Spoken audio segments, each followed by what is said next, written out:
Hello friends, അപ്പോൾ ഇന്ന് നമുക്ക് ഉച്ചയ്ക്കത്തേക്കുള്ള ഫുഡിൻ്റെ കാര്യങ്ങളൊക്കെ നോക്കിയാലോ.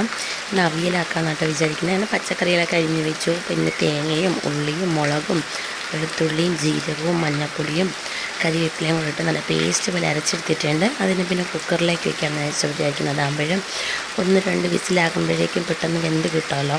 അങ്ങനെ പിന്നെ അരപ്പൊക്കെ ചേർത്ത് നല്ലപോലെ ഞെരടി ഉപ്പും വീട്ടിയിട്ട് അതിനെ അടുപ്പിലേക്ക് വെച്ചു.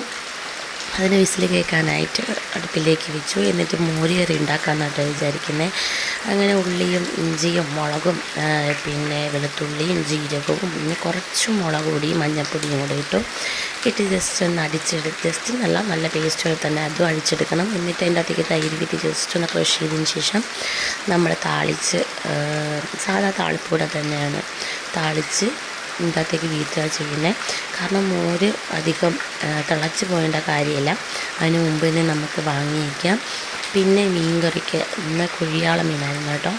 അപ്പോഴും മീൻകറിക്ക് തേങ്ങയും മല്ലിപ്പൊടിയും മുളക് പൊടിയും മഞ്ഞൾപ്പൊടിയും പിന്നെ കരിവേപ്പിലയും പുളിയും ഉലുവാപ്പൊടിയും കൂടെ ഇട്ട് നല്ലപോലെ അതിനെ അടിച്ചെടുത്ത് അതിനെ പിന്നെ അടുപ്പിലേക്ക് മാറ്റി അതിൻ്റെ അകത്തേക്ക് തക്കാളിയും മുളകും പിന്നെ മീനും കൂടെ ഇട്ട് അതിനെ അടുപ്പത്താക്കി. അപ്പോൾ ഇന്നത്തെ ഫുഡ് ഇതൊക്കെയായിരുന്നു. നല്ല അടിപൊളി മോര് കറിയും പിന്നെ അവിയലും പിന്നെ ചോറിനായിട്ട് ഞാൻ പിന്നെ കുക്കറിലേക്ക് മാറ്റിയിട്ടുണ്ടായിരുന്നു. റൈസ് കുക്കറിലിരുന്ന് ചോറും ആവുന്നുണ്ട്. അതേപോലെ തന്നെ മീൻ കറിയും ഒക്കെ തിളച്ച് തുടങ്ങി. അപ്പോൾ ഇന്നത്തെ വീഡിയോ ഇത്രയുള്ളൂ. ബൈ.